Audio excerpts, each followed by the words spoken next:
തമിഴ്നാട് കേരള സർക്കാരുകളും ബന്ധപ്പെട്ട വകുപ്പുകളും സംയുക്തമായി പങ്കുചേരുന്ന നവരാത്രി ഘോഷയാത്രയ്ക്ക് 30-ാം തീയതി തുടക്കമായിരുന്നു.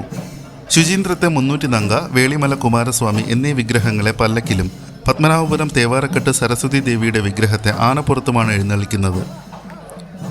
ഘോഷയാത്രയിലെ ഒരു പ്രധാന ചടങ്ങായ ഉടവാൾ കൈമാറ്റം പത്മനാഭപുരം കൊട്ടാരത്തിലെ ഉപ്പരിക്ക മാളികയിൽ ഇന്നലെ നടന്നു. ആചാരപ്രകാരം ഓരോ 6 കടക്കുമ്പോഴും അന്നേ ദിവസം ആറാട്ട് കഴിഞ്ഞ് വിശ്രമിക്കണം എന്നതാണ് കാലാകാലങ്ങളായി പിന്തുടർന്നു പോരുന്നത്. ഇന്നലെ കുഴിത്തുറ ചാമുണ്ടേശ്വരി ദേവീക്ഷേത്രത്തിൽ അവസാനിച്ച ഘോഷയാത്ര ഇന്ന് രാവിലെ അവിടെ നിന്ന് തന്നെ തുടർന്നു.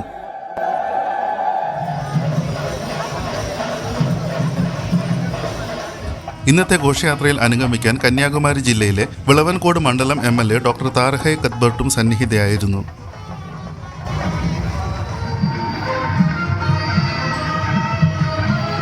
അതുപോലെ ഇന്നേ ദിവസത്തെ ഒരു ഹൈലൈറ്റ് മൊമെൻ്റ് എന്ന് പറയാവുന്നത് അതിർത്തി പ്രദേശമായ കളിയിക്കാവളയിൽ ഈ ഘോഷയാത്രയ്ക്ക് കിട്ടുന്ന സ്വീകരണമാണ്.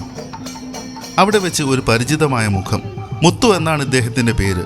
ഇദ്ദേഹത്തെ കഴിഞ്ഞ വർഷം ഇവിടെ വെച്ച് പരിചയപ്പെട്ടിരുന്നു.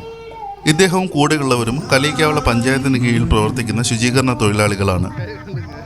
കളിയിക്കാവളയിൽ വെച്ച് ഘോഷയാത്ര സ്വീകരിക്കാനായി പാറശാല MLA ശ്രീ CK ഹരീന്ദ്രൻ, പ്രതിപക്ഷ നേതാവ് ശ്രീ VD സതീശൻ, നാഗാലാൻഡ് ഗവർണർ ശ്രീ ഗണേശൻ അയ്യർ, മുൻ കേന്ദ്രമന്ത്രി ശ്രീ പൊൻ രാധാകൃഷ്ണൻ തുടങ്ങിയവർ സന്നിഹിതരായിരുന്നു.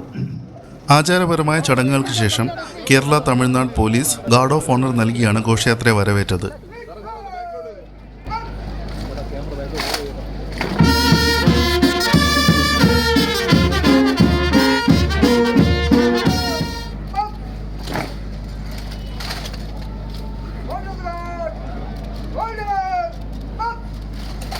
ഇതാണ് കേരള പോലീസിൻ്റെ സെറിമോണിയൽ ഡ്രസ്സ്. ഇത് തമിഴ്നാട് പോലീസിൻ്റെയും.